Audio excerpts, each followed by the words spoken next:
I deserved it. All of it. Kaya hindi mo kailangan mag-sorry. Ako humihingi ng tawad sa'yo. Sa lahat ng mali na nagawa at nasabi ko.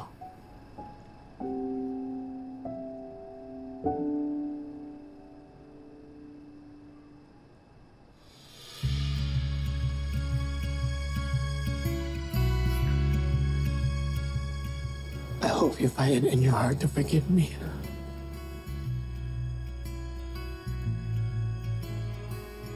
Paano ba kita hindi mapapatawad? Sa gitna ng panganib, iligtas mo ko. Ligtas mo din ako. When you threw yourself over me, bago ko mabaril ni Dennis. Karang hindi ko makakalimutan yan.